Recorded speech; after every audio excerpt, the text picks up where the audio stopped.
안녕하세요. 책 읽어주는 편안한 엄마입니다. 많은 사람들이 문제를 해결하기 위해 자신의 뇌를 괴롭힙니다.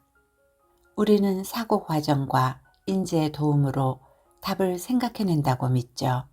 하지만 무언가를 기억해내고 지식을 적용할 때 최고의 전략은 가능한 한 아무것도 하지 않는 것입니다. 어느 시점이 되면 답이 저절로 떠오르거나 그것이 중요하지 않은 질문이라면 저절로 사라지거나 잊힐 것입니다. 우리 마음은 이미 스스로 조절할 힘을 갖고 있습니다. 오늘은 덴마크의 심리학자이자 메타인지 치료 전문가로 15년 넘게 활동한 피아 칼리슨의 저서 생각이 많아 우울한 걸까?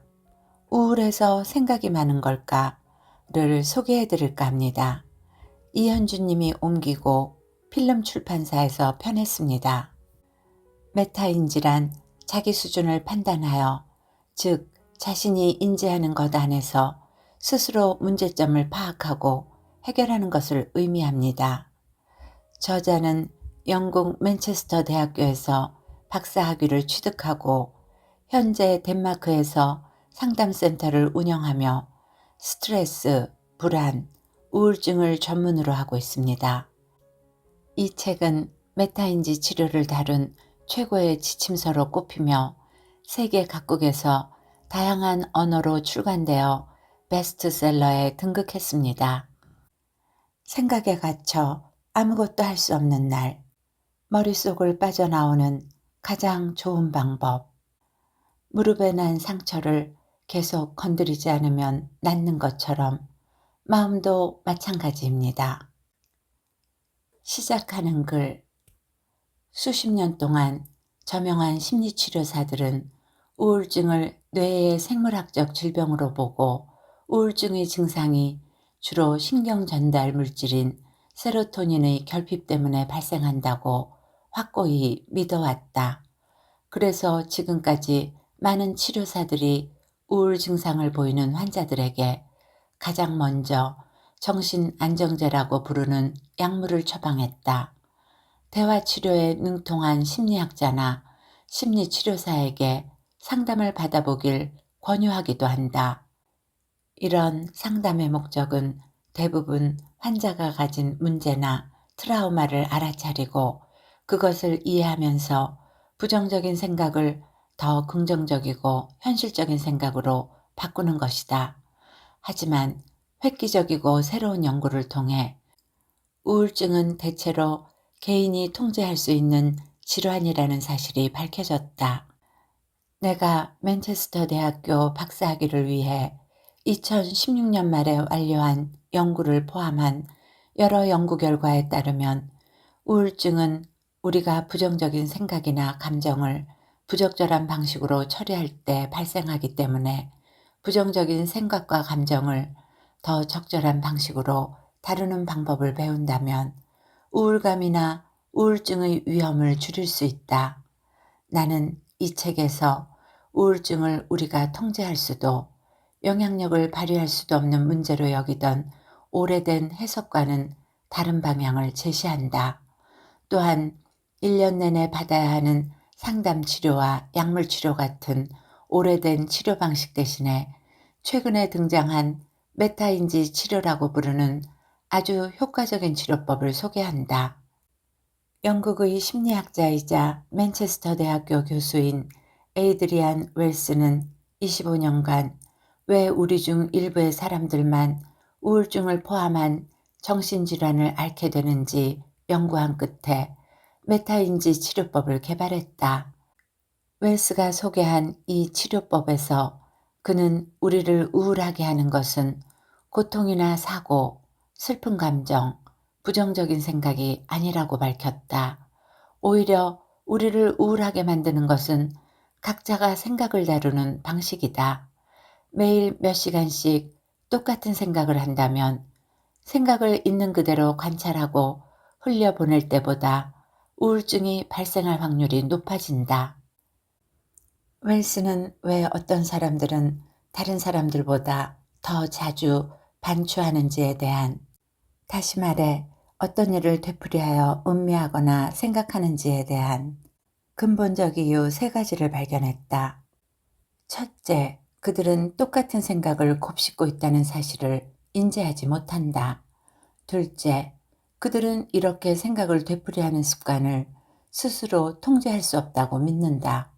셋째, 곰곰이 생각하는 것이 자신에게 도움이 된다고 확신한다. 하지만 우리가 행복한지 아닌지 끊임없이 의식하고 우리가 하는 여러 일들이 잘 진행되고 있는지 확인하다 보면 슬픔이나 피곤함 같은 우울 증상이 지속되는 늪에 빠지게 된다. 아무리 긍정적이고 이성적으로 생각하기 위한 경우나 자기 자신을 위해서 고민하는 경우라도 마찬가지다. 반추하는 습관은 더 많은 생각을 불러일으킨다. 웰스가 말한 것처럼 생각을 지나치게 많이 해서 생기는 문제는 생각을 더 많이 하는 것이 아니라 그것에 관해 덜 생각해야만 극복할 수 있다. 메타인지 치료는 이런 그의 연구에서부터 시작되었다. 나는 2000년대 초부터 심리치료사로 일했는데 첫 10년 동안은 세계에서 가장 검증된 치료 방법의 하나인 전통적 인지행동 치료가 주를 이뤘다. 인지치료는 생각이 우리 행복의 중심이 되므로 우울과 불안을 극복하기 위해서 생각을 다시 되짚어보고 변화시켜야 한다는 개념에 기반을 두고 있다. 그러나 메타인지 치료와 에이드리안 웰스를 알게 된 후 정신질환에 대한 나의 인식은 급진적으로 바뀌었다.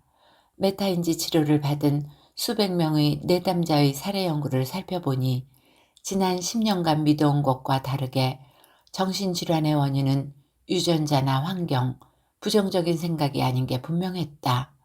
웰스가 설명한 것처럼 원인은 정신적, 행동적 전략에 문제가 있어서다. 우리는 생각과 믿음을 부적절한 방식으로 다루기 때문에 우울해진다. 그러므로 우울증은 우리가 어쩔 수 없이 감당해야만 하는 질병이 아니다. 이 사실을 깨닫자 내 머릿속에 여러 생각이 쓰나미처럼 밀려왔다. 내가 진즉 이 사실을 알았다면 지난 몇 년 동안 나를 찾아온 내담자들에게 더 큰 도움을 줄 수 있지 않았을까?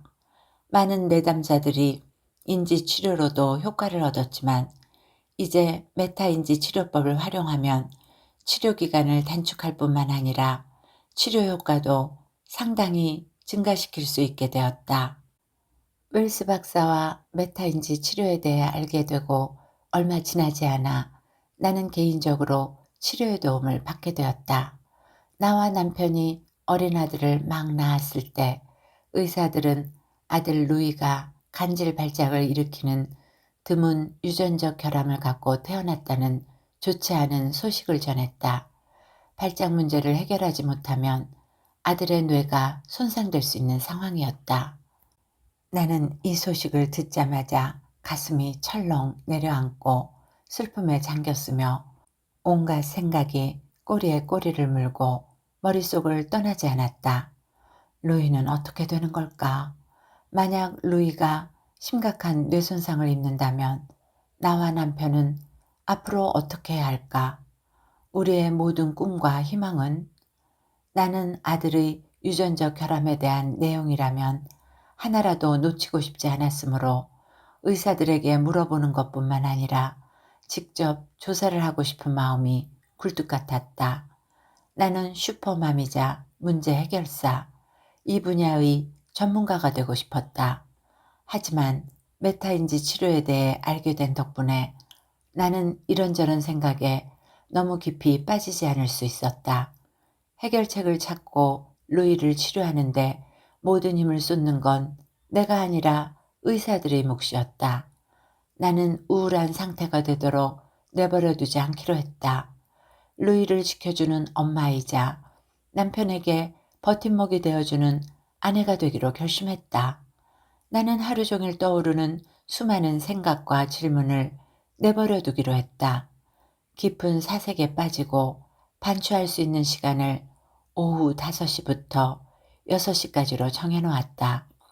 동료 중 한 명이 얘기한 것처럼 그것은 마치 종일 입안에서 풍선껌을 물고 있지만 5시에만 씹을 수 있는 것과 비슷하다.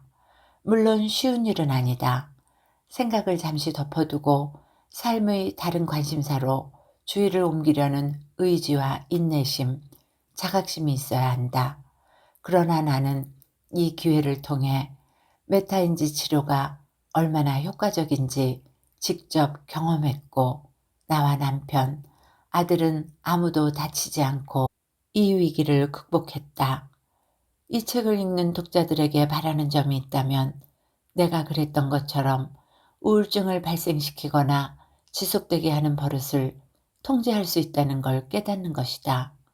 이 책을 통해 메타인지 치료법을 단계별로 설명하고 내가 진료실에서 이 방법들을 어떻게 활용하는지, 내담자들이 메타인지 원리를 그들의 삶에 적용하는데 도움이 될 만한 팁을 소개한다. 중략, 메타인지 치료는 당신을 인생의 위기로부터 보호해주는 장치는 아니지만 자기도 모르게 지나치게 깊은 생각에 빠지는 행위를 통제하고 삶의 다른 면에 주의를 집중하게 해주는 도구가 될 수 있다. 그때 우리는 우울증을 극복하고 진짜 삶을 살게 되는 것이다. 7개의 파트로 되어 있는 책의 본문 중에서 6번째, 약물 치료가 정말 필요할까? 항우울제는 전 세계 많은 가정의 상비약 상자에 자리 잡고 있다. 누군가에게 항우울제는 삶이 도저히 견딜 수 없을 때 슬픔에서 벗어나는 방법이자 해결책이다. 그러나 많은 사람들에게 약물은 만족스러운 해결책이 되지 못한다. 증상을 제한하는데 경미한 효과를 보이고 부작용도 있는 데다 재발 위험이 크기 때문이다. 우울증 치료를 위해 도움을 요청하거나 약을 복용하는 것을 전혀 부끄러워할 필요 없다. 하지만 여러 이유로 경미하거나 중증의 우울증을 치료하는 첫 단계로 항우울제를 처방받는 일은 삼가야 한다. 새로운 연구에 따르면 이 약물로 얻는 효과가 수많은 부작용, 메스꺼움, 식욕부진, 체중 증가, 어지러움, 성욕 저하 등을 뛰어넘는 경우는 거의 없다. 심각한 우울증의 경우 약물 치료는 환자 50%의 우울증 증상을 눈에 띄게 감소시키는 것으로 나타났다. 그러나 증상이 완화된 이 환자들도 약물 치료를 그만두면 상담 치료와 비교해서 높은 재발률을 보인다. 약물이 증상을 완화하지만 우울증의 원인을 없애주지는 않기 때문이다. 어떤 연구 결과에 따르면 사람들이 항우울제를 복용하다가 중단했을 때 자살 충동의 위험성이 커진다고 한다. 이런 현상의 원인은 아직 밝혀지지 않았지만 한 가지 가능성은 약물이 마음의 하위 단계에서 감정의 자연적인 조절을 막는다는 것이다. 만약 부정적인 생각이나 감정이 약물로 완화되거나 억압된다면 이는 약물 복용 중단 후 재발 위험성이 커지는 현상의 원인이 될 수 있다. 항우울제를 복용한 후 우울 증상이 더 악화되는 것처럼 느끼는 사람들도 있다. 그들은 처음 약을 복용할 때 강한 자살 충돌과 공허함을 느낀다. 누군가는 자기 가치에 대해 새로운 부정적인 반출을 경험하는 동시에 체중 증가와 성욕 감소 같은 부작용으로 고생하기도 한다. 약물 치료로 큰 효과를 얻지 못하는 또 다른 이유는 항우울제를 복용하더라도 반추하는 행동은 사라지지 않으므로 우울증도 지속될 수 있기 때문이다. 만약 당신이 항우울제를 복용한 후 부작용보다 효과를 경험하고 이에 만족한다면 계속 복용해도 좋다. 하지만 복용 후에도 큰 도움을 받지 못했거나 부작용이 걱정되는 사람이라면 치료의 첫 단계로 메타인지 치료를 고려해 보길 바란다. 손가락을 튕기는 것만큼 쉽지는 않다.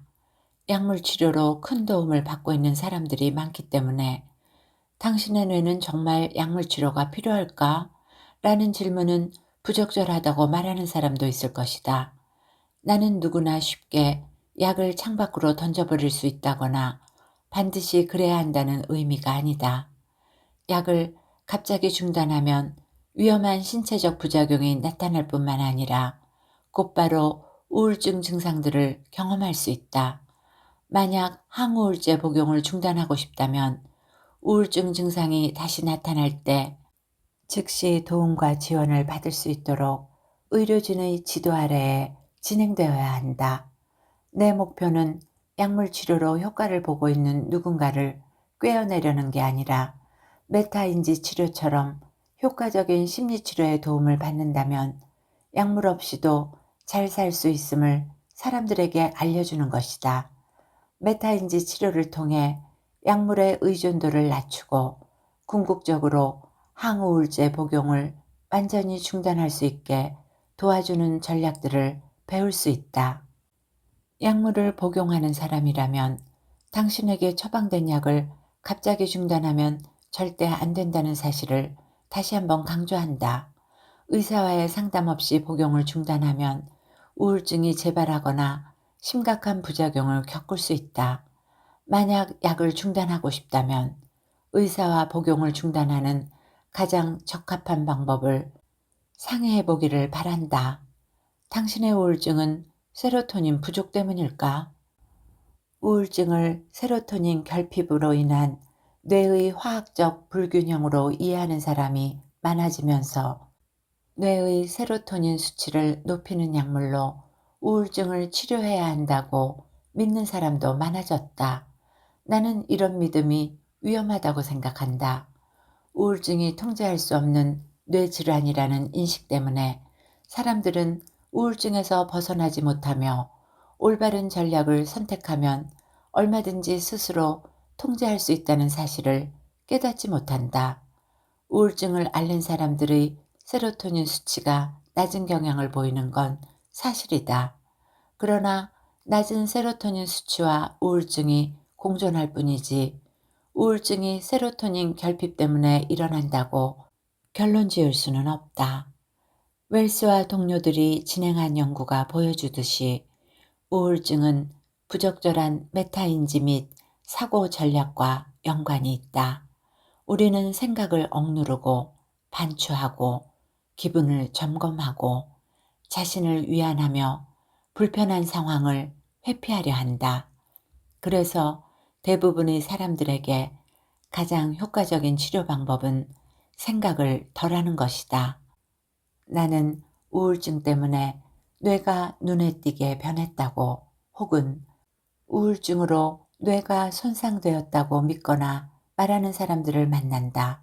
그들은 MRI 스캔을 가리키며 크기가 줄어든 해마를 보여준다. 그들의 얘기가 완전히 틀린 건 아니다. 뇌는 우리가 우울하거나 반출을 많이 할 때 변화한다. 그러나 우울증이 뇌를 바꾸는 유일한 원인도 아닐 뿐더러 그 변화가 반드시 영구적인 건 아니다. 뇌의 화학작용은 우리가 무엇을 하고 있는지에 따라 끊임없이 변한다. 예를 들어 우리가 커피나 소다를 마시거나 초콜릿 케이크를 먹을 때 눈에 띄는 화학적 균형의 변화를 확인할 수 있다. 이런 변화는 지극히 정상이다. 초콜릿을 먹고 난 후 뇌가 변화할 때 우리는 이것이 뇌 손상을 일으키거나 영구적인 변화라고 결론 짓지 않는다. 물론 오랜 세월 반출을 하다 보면 뇌의 신경 전달 물질과 호르몬에 영향을 미칠 것이다. 슬픔이나 절망감을 느낄 수도 있다. 또한 반추와 걱정으로 뇌가 지나치게 일을 많이 하면 기억력과 집중력이 떨어진다. 그러나 우리의 뇌는 가소성이 좋아서 반추하는 시간을 줄이면 인지 기능이 회복된다.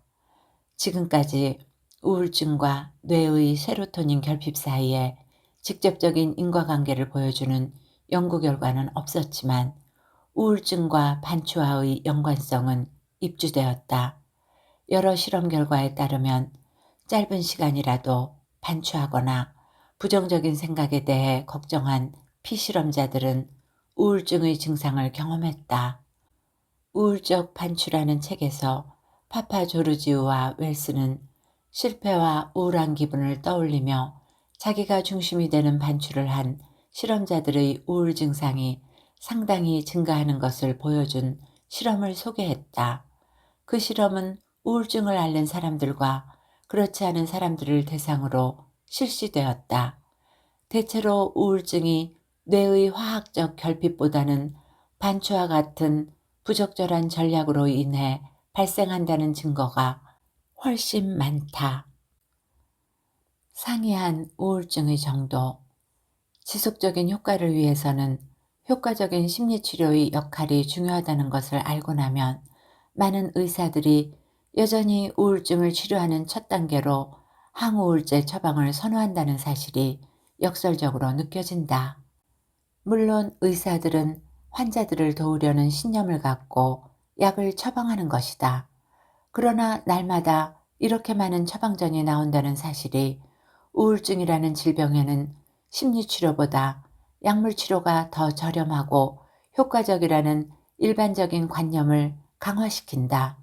일부 국가나 지역에서는 치료를 받으려는 환자들이 오랜 기간 대기하는 경우도 있기 때문에 항우울제 처방이 의사들이 즉각적인 치료를 위해 할 수 있는 유일한 방법이 될 때도 있다. 하지만 약물 치료가 메타인지 치료보다 더 저렴하다는 증거는 없으며 특히 장기적으로 봤을 때는 더욱 사실이 아니다.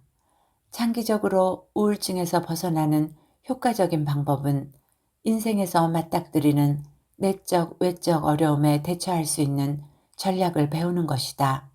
메타인지 치료가 우울증을 극복하는 가장 지속 가능한 해결책일지도 모른다.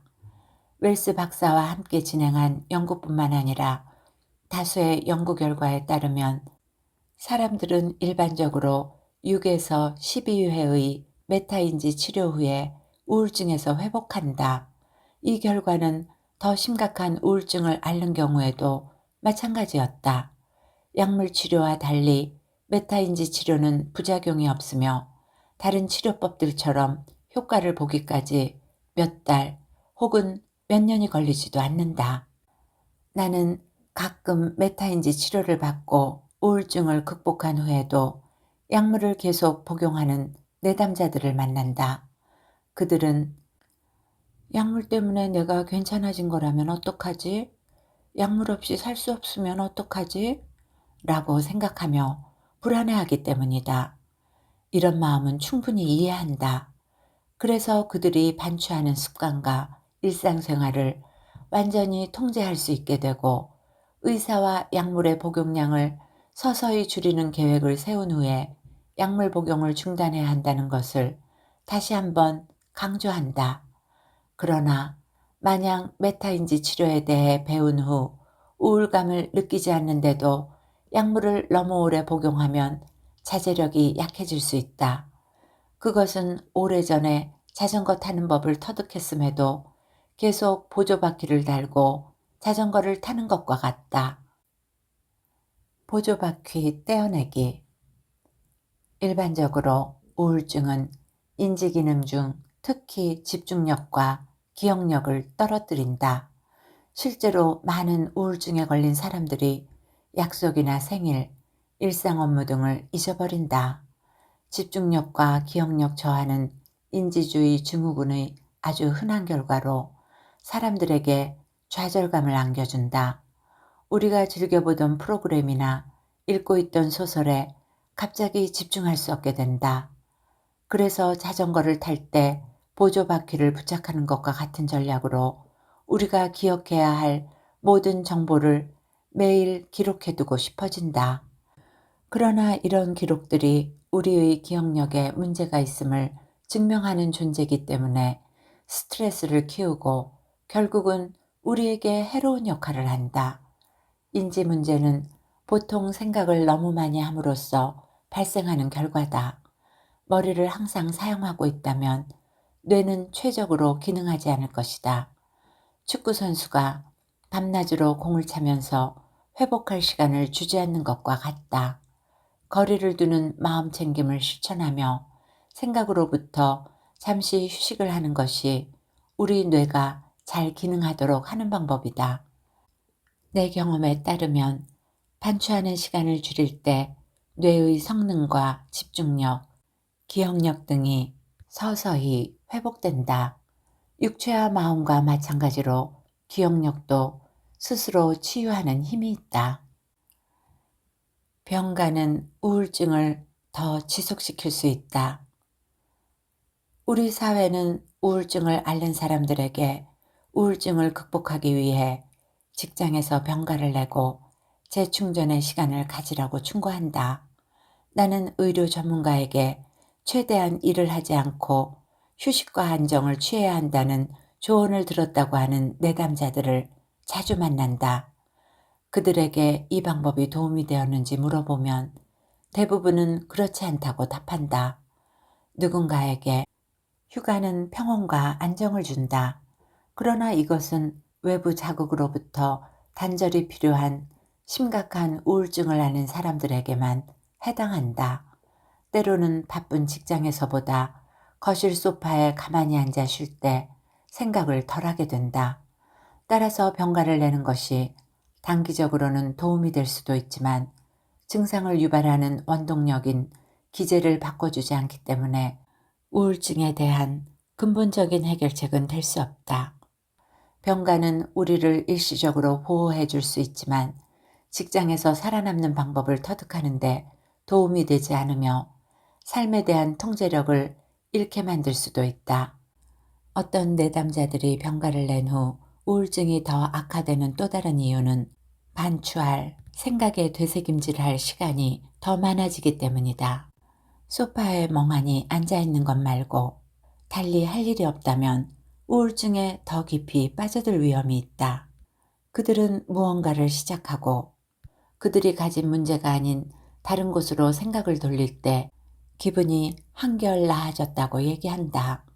우울증은 당신이 반추를 멈출 때 완화된다. 그러므로 단지 휴식을 취하거나 잠을 더 잔다고 해서 우울증에서 벗어날 수 있는 건 아니다. 오히려 더 무기력해지기 쉽다. 최근에 한 남성이 상담을 위해 나를 찾아왔다. 감사원으로 근무하던 그는 오랫동안 기분 저하와 식욕 부진, 기력 저하를 겪은 후 병가를 냈다. 그러나 그의 기분은 나아지지 않았다. 그는 건강을 다시 회복할 수 있을지, 다른 사람들이 자신의 상황에 대해 어떻게 생각할지에 대해 걱정했다.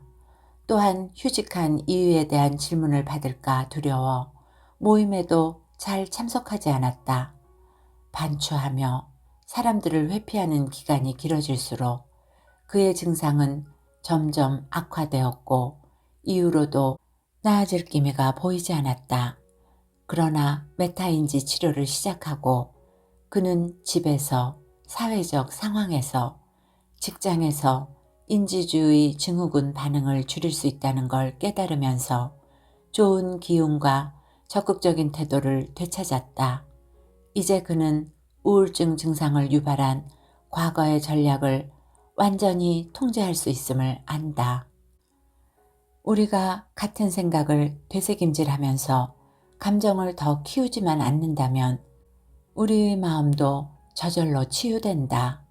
생각이나 이미지, 충동 등이 가끔 일어나겠지만 우리가 그 감정을 붙잡아 두거나 억누르거나 해결하려고 애쓰지 않는다면 다시 사라진다. 그 생각과 감정을 마음의 한가운데 두고 계속해서 꺼내보지만 않는다면 다 흩어진다. 감정은 숨 쉬는 것과 비슷하다. 우리가 특정한 방식으로 호흡하려고 애쓰거나 그것에 대해 계속 생각하지 않을 때 가장 잘 조절된다. 슬플 때 할 수 있는 최선의 방법은 슬픈 생각에 대해 최대한 아무런 행동도 하지 않고 감정이 저절로 잦아들게 하는 것이다. 인간의 마음에는 스스로 회복할 힘이 있다. 읽어드릴 부분은 여기까지입니다. 몸에 난 상처도 내버려두면 스스로 치유하는 힘이 있다고 하죠. 마음 역시도 그러하다는 이 책을 읽으며 왠지 위로가 되고 안심이 되었습니다. 여러분에게도 편안한 시간이 되었기를 바라며 오늘도 행복하세요.